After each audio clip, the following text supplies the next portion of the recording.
家平安，欢迎收听迦南之声，我是尤破牧师。今天3月3号，我们要分享的是使人和睦的有福了。我们要读以斯帖记第10章1到3节。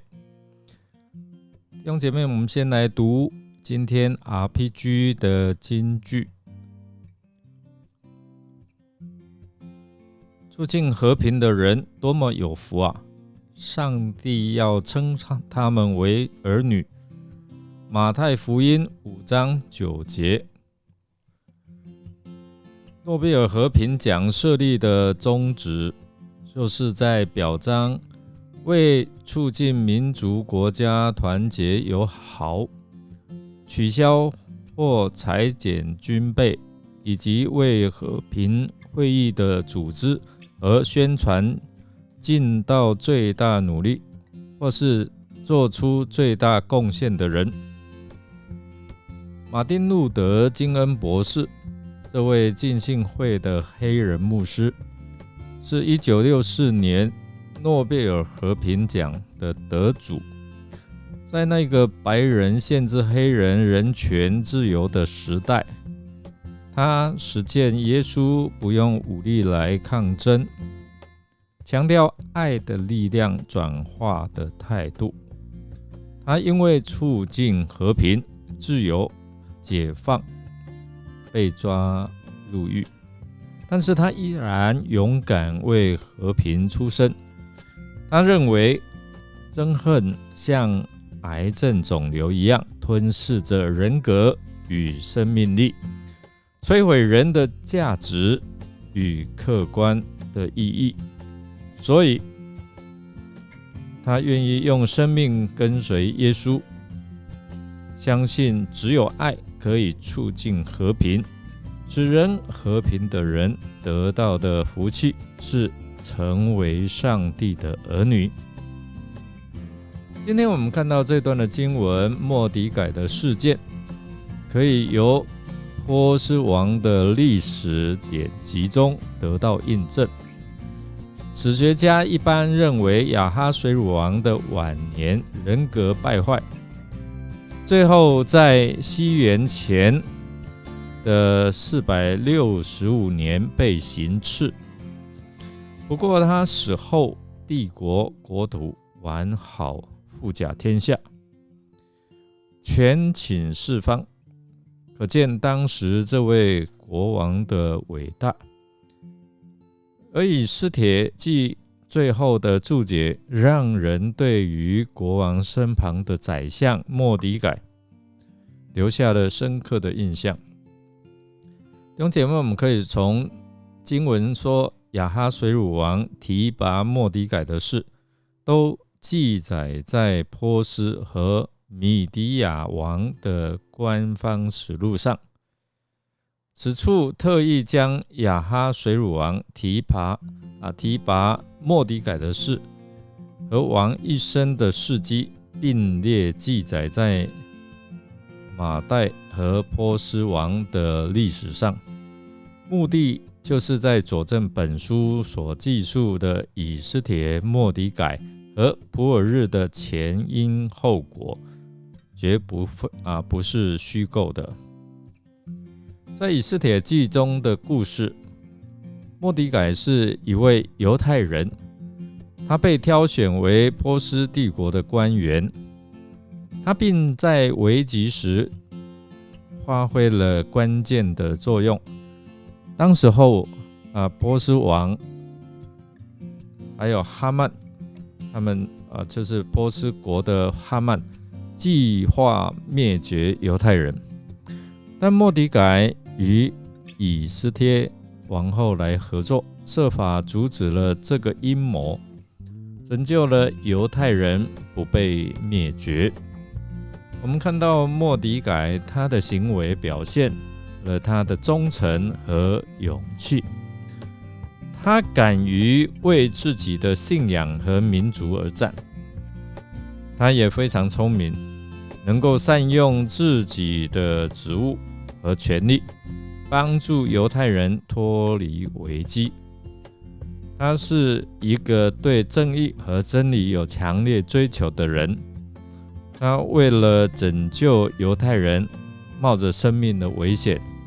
但是最终他成功阻止了哈曼的阴谋。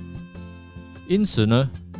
弟兄姐妹，我们再看这短短的几节经文，我们从以斯帖记整个故事情节来看，末底改真的是一个非常杰出的人物。我们可以从他的信仰、他的勇气、他对神的忠诚，还有上帝给他的智慧和正义感，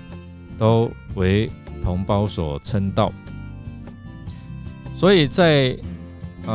他在犹太人的心目当中非常的重要，并且呢非常的崇高的地位。我们今天看的这一段的经文，第10章的第3节，描述犹太人视他为伟大的领袖。第一个，我们看到他深受犹太同胞的尊崇。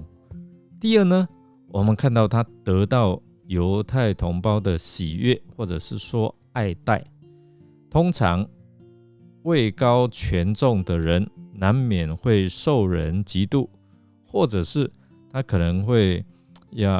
骄傲自大，就好像之前我们看哈曼一样，可能他会遭到记恨毁谤，但由于他的大公无私，所以被犹太众弟兄所接纳并喜爱。第三个，我们看到他为同胞争取福利，为本族的人求好处，指出他为犹太人全族谋求福利，当然包括谋求物质精神和属灵的福利。最后我们看到他能够运用他的权柄，为他们的子子孙孙谋求和平幸福。和本说向他们说和平的话，和平的话也可以翻译作平安的话。换句话说，他一开口说话，就给同胞带来平安。他的话语满有安慰和安息。但愿我们能够从末底改的身上学习，当上帝赐给我们有尊荣和权柄的时候，我们不会滥用权柄而显出傲慢的态度，而是能够善用上帝所给予的资源。可能你在教会的服事，在职场上，你所做的能够使上帝的名得荣耀，并且使上帝的子民得到好处，得到祝福。或者说你在职场上，你可以因着你是基督徒，你拥有这样的权柄，然后祝福你的同胞、你的同事，或者是你所接触的人，而你能够成为上帝要赐福这世间上的世人一个很重要的管道。我们来默想，每一个人一生的境遇都不相同，而你会怎样过你的日子呢？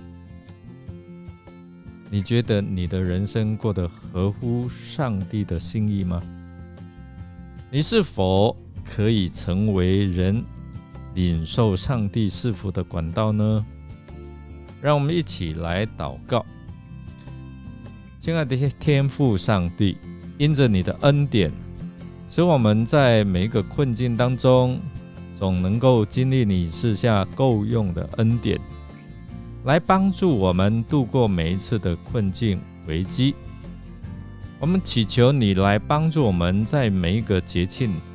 或者是每一个重要纪念的日子，我们都可以来纪念，